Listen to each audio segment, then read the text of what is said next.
ప్రభు నామానికే మహిమ కలుగునుగాక. కూడి వచ్చిన మీ అందరికీ కర్మిల ఆత్మీయ సహవాస సంఘ విశ్వాసులందరికీ మన ప్రభువును ఆయన ప్రియ కుమారుడును అయిన యేసుక్రీస్తు వారి శ్రేష్టమైన నామంలో శుభములు మరియు అందరికీ వందనాలండి. పరమగీతము మొదటి అధ్యాయాన్ని మనం ధ్యానం చేసుకుంటున్నాం. పరమగీతము మొదటి అధ్యాయం.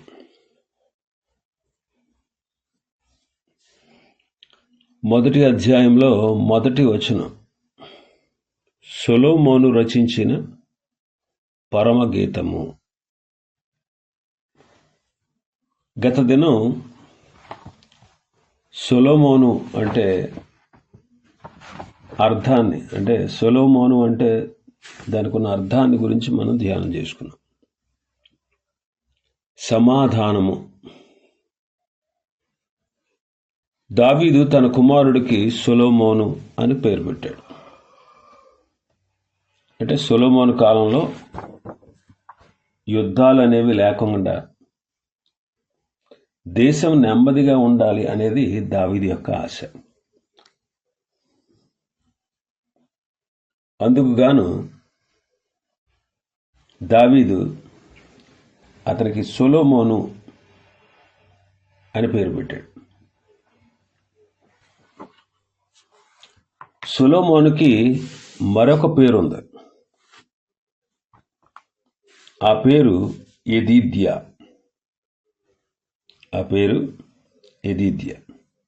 సమూయేలు 2వ గ్రంథం 12వ అధ్యాయం 24వ వచనం. తర్వాత దావీదు తన భార్య అయిన బత్షెబను ఓదార్చి ఆమె యొద్దకు పోయి ఆమెను కూడగా ఆమె యొక్క కుమారుని కనెను. దావీదు అతనికి సొలొమోను అని పేరు పెట్టెను. యెహోవా అతనిని ప్రేమించి నాతాను అను ప్రవక్తను పంపగా అతడు యెహోవా ఆజ్ఞను బట్టి యెదీద్యా అని అతనికి పేరు పెట్టెను. యెదీద్యా అనే పేరు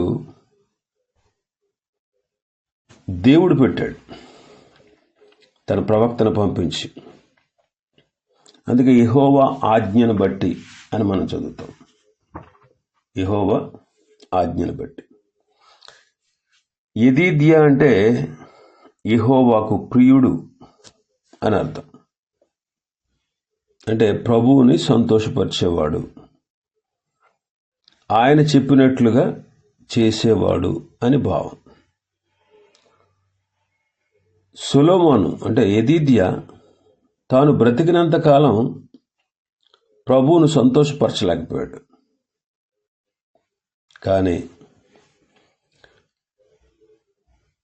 మన పరలోకపు యెదీద్యా అంటే మన ప్రభు అయిన యేసుక్రీస్తు వారు ఆయన జీవించినంత కాలము ఆయన దేవుణ్ణి సంతోషపరిచారు.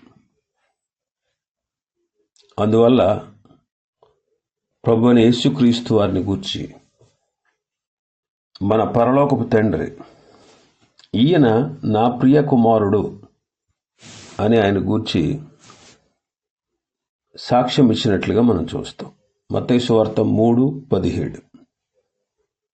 మత్తయి సువార్త 3:17. మరియు ఇదిగో ఈయనే నా ప్రియ కుమారుడు, ఈయన యందు నేను ఆనందించుచున్నానని ఒక శబ్దము ఆకాశము నుండి వచ్చాను. 12వ అధ్యాయం మత్తయి సువార్త 12వ అధ్యాయం 18వ వచనం. ఇదిగో ఈయన నా సేవకుడు, ఈయనను నేను ఏర్పరుచుకుంటుని, ఈయన నా ప్రాణమునకు ఇష్టుడైన నా ప్రియుడు, ఈయన మీద నా ఆత్మనుంచెదను, ఈయన అన్యజనులకు న్యాయ విధిని ప్రచురము చేయును అని చదువుతాం. 17వ అధ్యాయం 5వ వచనం. మత్తయి సువార్త 17:5. అతడు ఇంకను మాట్లాడుచుండగా ఇదిగో ప్రకాశమానమైన ఒక మేఘము వారిని కమ్ముకొనెను. ఇదిగో ఈయన నా ప్రియ కుమారుడు, ఈయన యందు నేను ఆనందించుచున్నాను, ఈయన మాట వినుడని ఒక శబ్దము మేఘములో నుండి పుట్టెను.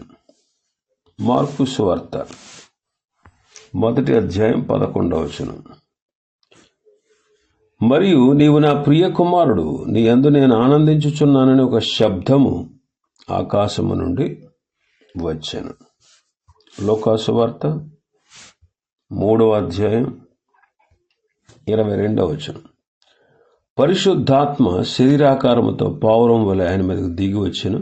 అప్పుడు నీవు నా ప్రియ కుమారుడు, నీ యందు నేను ఆనందించుచున్నానని ఒక శబ్దము ఆకాశము నుండి వచ్చెను. ఎఫెసీ పత్రిక 1:6.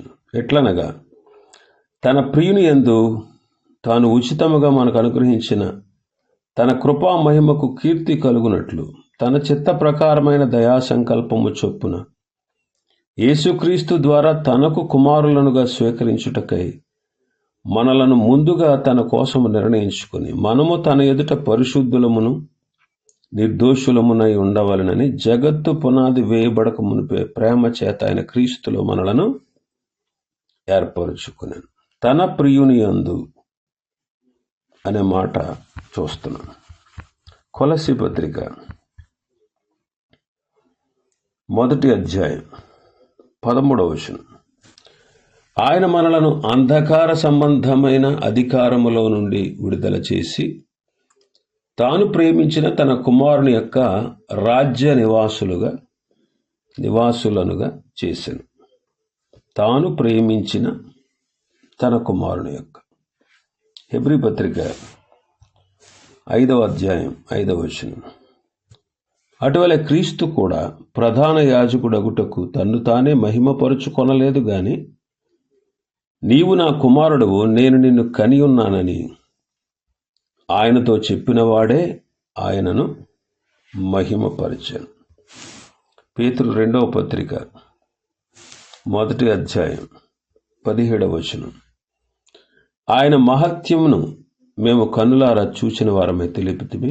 ఈయన నా ప్రియ కుమారుడు, ఈయన యందు నేను ఆనందించుచున్నాను అనే శబ్దము మహా దివ్య మహిమ నుండి ఆయన యొద్దకు వచ్చినప్పుడు తండ్రి అయిన దేవుని వలన ఘనతను మహిమను ఆయన పొందగా మేము ఆ పరిశుద్ధ పర్వతం మీద ఆయనతో కూడా ఉండిన వారమై ఆ శబ్దము ఆకాశం నుండి రాగా వింటిమి.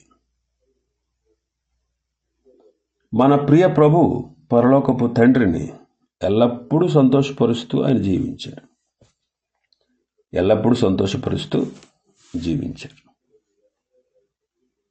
సొలొమోను బ్రతికినంత కాలం ప్రభువును సంతోషపరచలేదు, కానీ రాబోయే విమోచకుడైనటువంటి యేసుక్రీస్తు ప్రభువుకు సాదృశ్యంగా ఉన్నాడు సొలొమోను. ఆ ప్రభు అయిన యేసుక్రీస్తు వారు ఎల్లప్పుడూ కూడా దేవునికి ఇష్టడుగా, దేవుని సంతోషపరిచే జీవితాన్ని జీవించారు. మనం కూడా దేవునికి ఎల్లప్పుడూ ఇష్టలుగా ఉండాలి. మనం ఎప్పుడైతే ఆయనకి ఇష్టలుగా ఉంటామో ఆయన మన యందు సంతోషిస్తారు, ఆనందిస్తారు. ప్రభువైన యేసుక్రీస్తు వారి గురించి చెప్పబడిన మాట, ఈయన నా ప్రియ కుమారుడు, ఈయన యందు నేను ఆనందిస్తున్నాను. మనం దేవునికి ఎప్పుడు ఇష్టలుగా ఉండగలమో, ఎప్పుడు మనల్ని బట్టి ఆయన సంతోషిస్తారో కొన్ని వాక్యాల ద్వారా మనం ఈరోజు మన వర్తమానాన్ని కొనసాగిద్దాం. మొదటి మాట, సామెతల గ్రంథం 16:7. సామెతలు 16:7. ఒకని ప్రవర్తన యెహోవాకు ప్రీతికరమగునప్పుడు ఆయన వాని శత్రువులను సహా వానికి మిత్రులనుగా చేయును అంటారు. ఒకని ప్రవర్తన యెహోవాకు ప్రీతికరమగునప్పుడు, మన ప్రవర్తన దేవునికి ఎల్లప్పుడూ ఇష్టంగా ఉండాలి. అప్పుడు ఆయన మనల్ని బట్టి సంతోషిస్తారు. అంతేకాదు, మనకు శత్రువులుగా మన పట్ల నడుచుకుంటున్న వారిని కూడా మిత్రులుగా మారుస్తాడు. మనుషులు చూస్తున్నారని మనుషుల ముఖస్థుతి కొరకు మనం ఏ పని చేయకూడదు. తోటి మానవుల్ని గౌరవించడం తప్పేమీ కాదు. కానీ మనం దేవుని బిడలం గనుక మనము దేవుని మాత్రమే సంతోషపరిచేటట్లుగా మనం మన పనులు జరిగించాలి. మన పనులు ప్రభువును సంతోషపరుస్తూ ఆయన మనల్ని చూస్తున్నాడు అనేటువంటి భయంతో మనం మన పనులు చేయాలి. నమ్మకంగా చేయాలి. ప్రభువుని ఘనపరుస్తూ చేయాలి. పనిలో సోమరితనం లేకుండా, పని దొంగలుగా ఉండి పని తప్పించుకోకుండా మనం మన పనులు చేయాలి. మనం చేసేది ఉద్యోగమైనా లేకపోతే ఏ పనైనా లేకపోతే దేవుని పనైనా ప్రభు మహిమ కొరకు చేయాలి. ఆయనకు భయపడుతూ ఆయన భయము మనలో కలిగి చేయాలి. అప్పుడు ఆయన సంతోషిస్తారు. ద్వితీయోపదేశకాండం 28వ అధ్యాయం 63వ వచనం. కాబట్టి మీకు మేలు చేయుచు మిమ్మును విస్తరింపచేయుటకు మీ దేవుడైన యెహోవా మీ యందు ఎట్లు సంతోషించెనో అంటాడు. ఈ వచనంలో దేవుడు తన ప్రజల యందు సంతోషించేవాడు అని తెలుస్తుంది. దేవుడు తన ప్రజల యందు సంతోషించేవాడు. దేవుని ప్రజలు విస్తరించాలి అనేది దేవుని యొక్క కోరిక. వారు అభివృద్ధి పొందాలని, అన్ని విషయాల్లో ఆశీర్వదించబడాలని ప్రభు యొక్క ఆశ.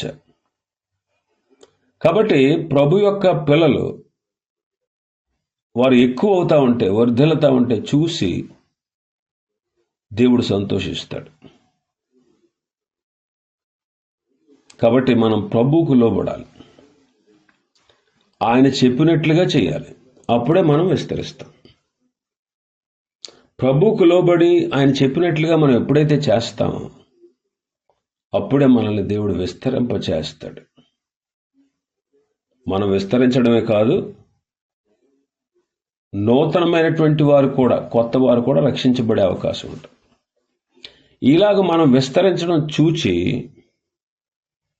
ఆయన మనయందు సంతోషిస్తారు. ద్వితీయోపదేశకాండం 30వ అధ్యాయం 9-10 వచనాలు. మరియు నీ దేవుడైన యెహోవా నీ చేతి పనులన్నిటి విషయంలోను, నీ గర్భఫల విషయంలోను, నీ పశువుల విషయంలోను, నీ భూమి పంట విషయంలోను నీకు మేలు కలిగినట్లు నిన్ను వర్ధిల్ల చేయను. ఈ ధర్మశాస్త్ర గ్రంథమందు వ్రాయబడిన ఆయన ఆజ్ఞలను, కట్టడలను నీవు గైకొని నీ దేవుడైన యెహోవా మాట విని నీ పూర్ణ హృదయముతోనూ నీ పూర్ణ ఆత్మతోనూ నీ దేవుడైన యెహోవా వైపు మళ్ళునప్పుడు యెహోవా నీ పితరుల యందు ఆనందించినట్లు నీకు మేలు చేయుటకు నీ యందును ఆనందించి నీ వైపు మళ్ళును. ఈ వచనాల్లో ప్రభు మనల్ని చూచి ఆనందించాలి. ప్రభు మనల్ని చూచి ఆనందించాలి, సంతోషించాలి అంటే కొన్ని షరతులు ఈ వచనంలో విధిస్తూ ఉన్నాడు. ఏంటి అవంటే, మనం వాక్యం చదవాలి, వినాలి, వాక్య ప్రకారంగా నడుచుకోవాలి, పూర్ణ హృదయంతో పూర్ణ ఆత్మతో ప్రభువుని వెంబడించాలి, లోకాన్ని వెంబడించకూడదు. లోకం వైపు నుండి మనం దేవుని వైపుకు మళ్ళాలి. ఆ విధంగా జీవిస్తూ ఉంటే ప్రభు మన ప్రవర్తనను చూచి ఆయన ఆనందిస్తాడు. యిర్మీయా గ్రంథం 32వ అధ్యాయం 41వ వచనం.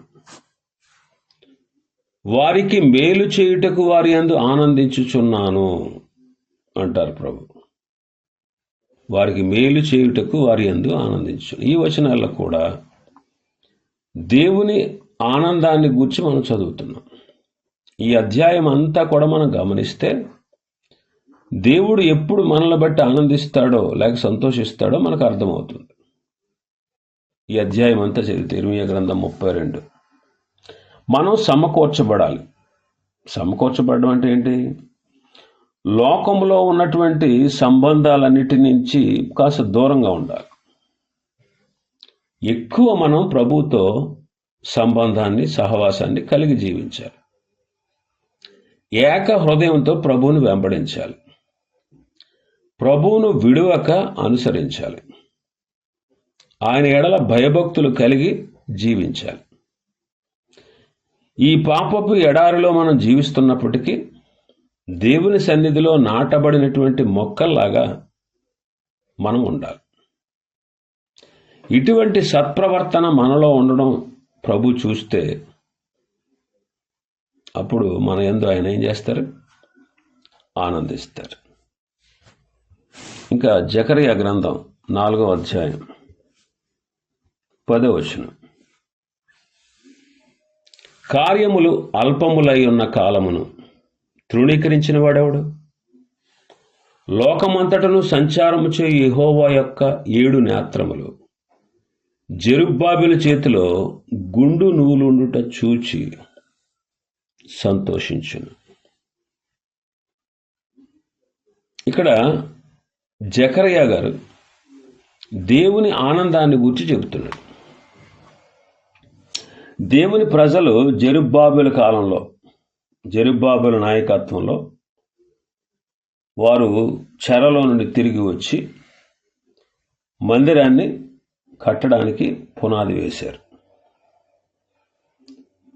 మొదటి మందిరం పునాది ఎదుట, మొదటి మందిరం ఉన్నటువంటి వైభవం ఎదుట ఈ మందిరం చాలా తక్కువ అన్నట్లుగా కనిపించింది. ఈ మందిరపు పని చాలా అల్పమైనదిగా ఉంది. దేవుని పని ఎంత అల్పమైనది అనిపించినప్పటికీ, తక్కువది అనిపించినప్పటికీ, జెరుబ్బాబెలు తన చేతిలో గుండు నూలు పట్టుకొని దేవుని పనిని కొనసాగిస్తున్నాడు. ఈ పనిని చూచి దేవుడు సంతోషించారు. 20 సంవత్సరాల కాలం మందిరం ఆగిపోయింది. ఆ తర్వాత కొంతమంది భక్తుల ప్రేరణతో మళ్ళీ తిరిగి ప్రారంభించబడినప్పుడు, జెరుబ్బాబెలు ఆ పనిని కొనసాగిస్తూ ఉన్నప్పుడు జెరుబ్బాబెలు చేతిలో గుండు నూలు పట్టుకుని దేవుని పని కొనసాగించడం చూచి దేవుడు సంతోషించాడు. దేవుని పని చేస్తున్న దైవజనులు ఇక్కడ ఒక పాఠం నేర్చుకోవాలి. అదేంటంటే, ప్రభువు మహిమ కొరకు మనం చేసే పని చిన్నదిగా కనిపించవచ్చు. కొంతమంది విశ్వాసులకు కూడా ఈ మాటలు వర్తిస్తాయి. మనం ప్రభు పని చేస్తాం, కొన్నిసార్లు అది చిన్నదిగా కనిపిస్తుంది.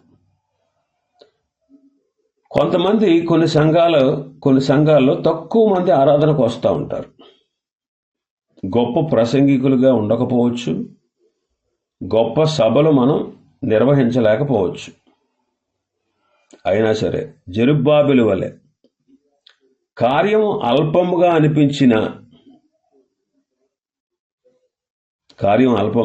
అనిపించిన సంఘం చిన్నదిగా ఉన్న, ఎక్కడో మారుమూల ప్రాంతాల్లో, కొండ ప్రదేశాల్లో, పల్లెటూర్లలో పనిచేసిన మనం మాత్రం నమ్మకంగా పనిచేయాలి.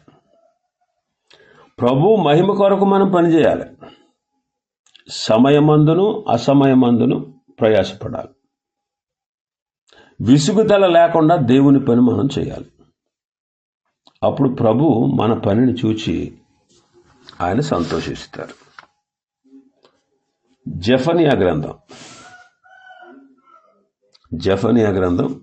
3వ అధ్యాయం 17వ వచనం.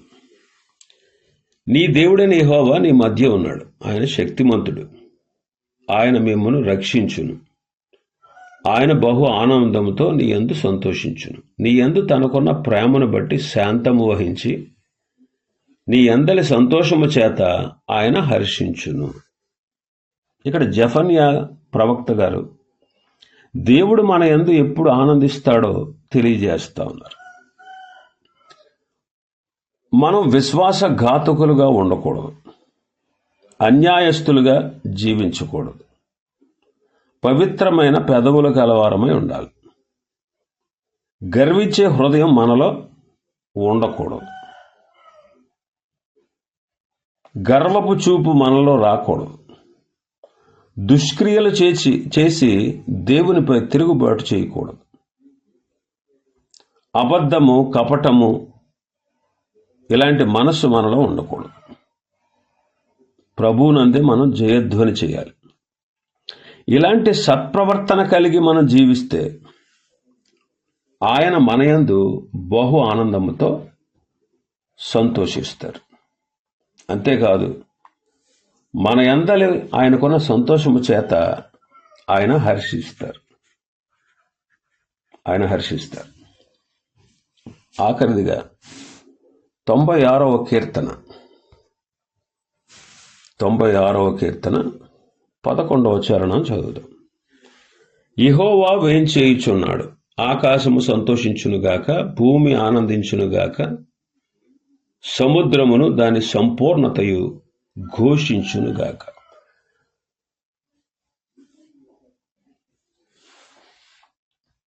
ఈ కీర్తనలో దేవుని ఆనందాన్ని గురించి మనం చదువుతున్నాం.